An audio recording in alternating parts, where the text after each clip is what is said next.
नोएडा के सेक्टर 70 में आरोग्य इंडिया वेलनेस सेंटर का उद्घाटन हुआ, जिसका उद्देश्य लोगों को उनके घर के पास गुणवत्ता परक स्वास्थ्य सेवाएं देना है। वहीं सेंटर का उद्घाटन पूज्य श्री बाबा जी ने किया। इस दौरान उन्होंने आयुर्वेद के महत्व पर प्रकाश भी डाला। वहीं पूज्य श्री बाबा जी ने कहा कि आयुर्वेद हमारे ऋषियों की देन है और किसी एक ऋषि की ये देन भी नहीं है। उन्होंने ये भी कहा कि एलोपैथी का साइड इफेक्ट कई बार खतरनाक हो सकता है, जबकि आयुर्वेद प्राकृतिक उपचार पर आधारित है और उसका कोई भी साइड इफेक्ट नहीं होता। वहीं आरोग्य इंडिया वेलनेस सेंटर के संचालक ललित ने कहा कि हमने संतों की पुरानी रीति के हिसाब से बांसों से कुटिया का निर्माण किया। मरीजों को यहाँ पर रखकर इलाज किया जाएगा।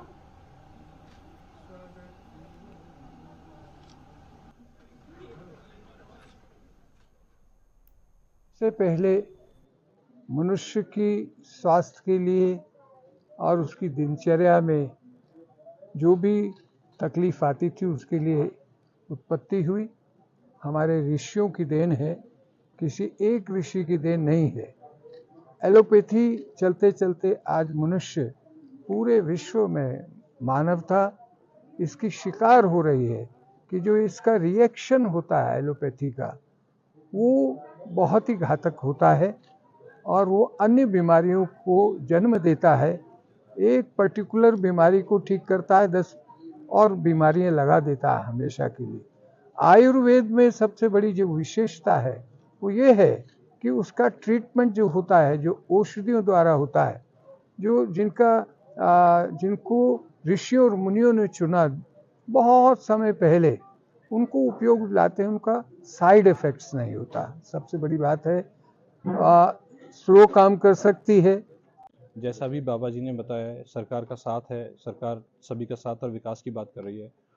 जैसा संतों की बात करी जाए, नेताओं की बात करी जाए, अगर हम नेताओं की बात करेंगे तो उनके पास इस सरकार को चलाने के लिए बहुत सारे काम है। संतों का काम क्या है? हमारी जो संत पुराने जमाने से चले आ रहे हैं, वो हमारी संस्कृति को बढ़ावा दे रहे हैं, हमारे सनातन को बढ़ावा दे रहे हैं और साथ साथ सनातन के साथ वो आयुर्वेद को भी सपोर्ट करते हैं। तो इसलिए मेरा जो प्रेफरेंस था सबसे ज़्यादा बाबा जी के लिए था कि बाबा जी आएँ और यहाँ पे अपने हाथों से इसका कार्यक्रम का स्टार्ट करें।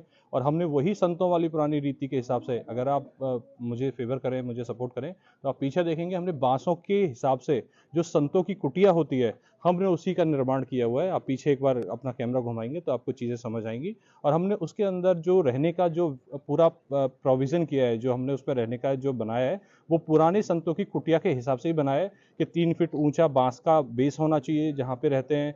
कुटिया के अंदर एक पानी का मटका, सुराही होनी चाहिए। तो हमारा वही एक बेस है जिसके माध्यम से हम आने वाली जो बीमारियां हैं जो चल रही हैं उनका समाधान कर रहे हैं।